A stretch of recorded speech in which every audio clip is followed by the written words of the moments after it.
So it's quite remarkable to be reading these words on a headline. But I've been reading today, this morning, that Israel is holding talks with Syria on al-Shara, the Syrian interim leader, joining the Abraham Accords. Israel has been holding secret talks with Syrian officials in recent days, including on the possibility of the new regime joining the Abraham Accords, according to a report Thursday, a day after President Trump invited the new president, Syrian president, Ahmed al-Shara, known as al-Jalani, to join the Accords and normalise ties with Israel. The talks are being mediated by the UAE, the United Arab Emirates, Channel 12 News said, also referring to unspecified wider regional moves being advanced by the UAE. A Haaretz report, by contrast, said the talks were being mediated by Qatar and had been going on for months. Shara confirmed last week that security-related talks were being held through mediators, though he didn't comment on potential diplomatic relations. Channel 12 said one meeting was held in recent days in Azerbaijan, where Israel was represented by the chief of the IDF Operations Directorate, Major General Oded Basyuk. He met with representatives from the new Syrian government, with Turkish representatives also present, the report said. Trump on Wednesday urged Shara to join the Abraham Accords. As the two leaders met in Riyadh for the first time, there were direct talks between leaders of the countries in how long? 25 years. And here is an image of them meeting. There's the Crown Prince, there's the Syrian interim president and President Trump.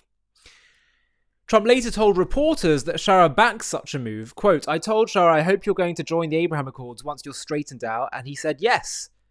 Trump told reporters aboard Air Force One, but they have a lot of work to do, he said. Israel views Trump's lifting of sanctions on Syria favourably, albeit while maintaining a high level of caution, and is not ruling out the possibility of influencing the shaping of the northern border and future relations between the two countries, Channel 12 said. Israel's recent views on Syria contrast with its previous position, the report noted, which was to dismiss the prospect of constructive interaction with Shara, who, of course, is a former leader in Syria's local al-Qaeda branch, having been branded a terrorist by Jerusalem. So, there's a lot of evidence to show this guy is an extremist. So, can we buy that he really is changing tune now? Maybe he is, maybe he isn't. People can change, but we also have to be cautious and skeptical. So the Times of Israel article continues by saying, Channel 12 claimed that now Israel does see the possibility of Syria exiting the so-called axis of evil overseen by Iran, and even if it's coming under the US kind of umbrella axis.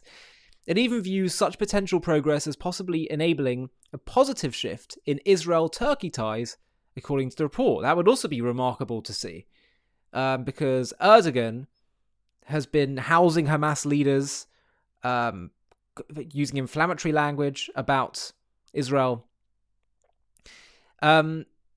Washington and Gulf countries are seeking to pull Syria away from Iranian influence. The London Times reported earlier this week, Tehran, sworn to Israel's destruction, propped up the former regime of Bashar al-Assad throughout the bloody Syrian civil war. Turkey, meanwhile, has been growing its footprint in Syria and backed rebel groups aligned with Shara during the civil war. Israel had cautioned against swift recognition of the new government in Syria, expressing deep skepticism about Shara, who until recently had a $10 million bounty on his head from the US, after his Islamist-led rebel coalition toppled Assad's regime in December. Reuters reported in February that Israel, which has vowed to protect the Syrian Druze, whose co-religionists reside throughout northern Israel, has lobbied the US to keep Syria decentralized and isolated. Israeli military operations in Syria have persisted since Assad's ouster, with Israel bombing what it says are military targets tied to the former regime across the country, and ground forces currently stationed in a number of outposts near the border with the Golan Heights.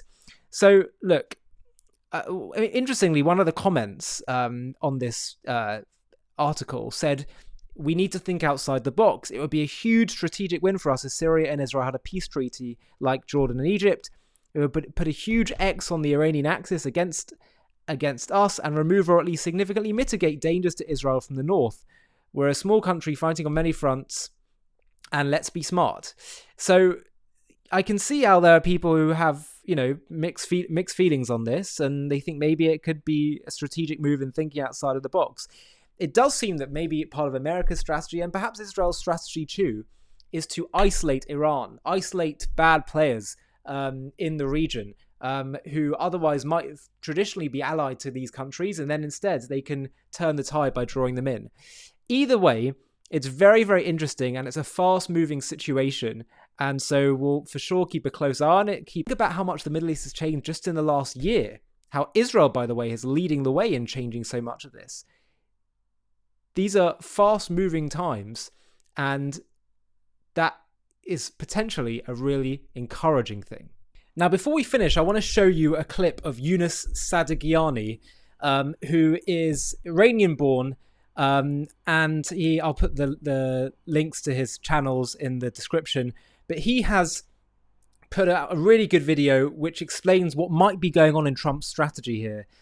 He's very pro-Israel, pro-West, and gives his insights on what we've been seeing over the last few days. Have a watch. Trump is a genius. Let me explain. Because his recent travel to the Middle East in countries such as Saudi, UAE, and Qatar is to get these countries to align so much with the United States militarily, technologically, and economically, to the point they would be forced to normalize relations with Israel and sign the Abraham Accords. And Israel will soon take over Gaza, and the Arab states will be expected to absorb the Palestinian population. Even the Arab leaders are now pro-Israel. This is something that I've been telling people for the last year, but people don't seem to understand. And what Trump is trying to do is saying that if you invest in America, in turn we will sell you military equipment and also things like AI. That's why Elon Musk, Sam Altman, and the Nvidia chip companies were all in Saudi. So it's a two-way street. And in terms of the Syrian leader, a lot of people are saying, well, he's a bad guy, he's a terrorist. Yes, he might be a bad guy and he might be a terrorist, but now he's America's bad guy, because Trump has said to the Syrian leader, if you get rid of Hamas and if you take control of the country and introduce democracy, we will lift sanctions. When you take Syria away from Russia and Iran, they become isolated. So they have no choice but to come to the negotiating table, which will lead to the end of war in Ukraine and Russia, and hopefully the collapse of the Islamic Republic or a nuclear deal. So, interesting stuff. I wonder whether you think his assessment's right. Do let me know in the comment section. Hi, thank you so much for watching. To watch another one, click here. To stay up to date with all our content, click here to subscribe. And if you're able to, you can help support JTV to grow and grow by clicking join below this video, where you can become a member and get perks including early access to videos and private live discussions with me. But most of all, you'll be partnering with us on our mission to change the world.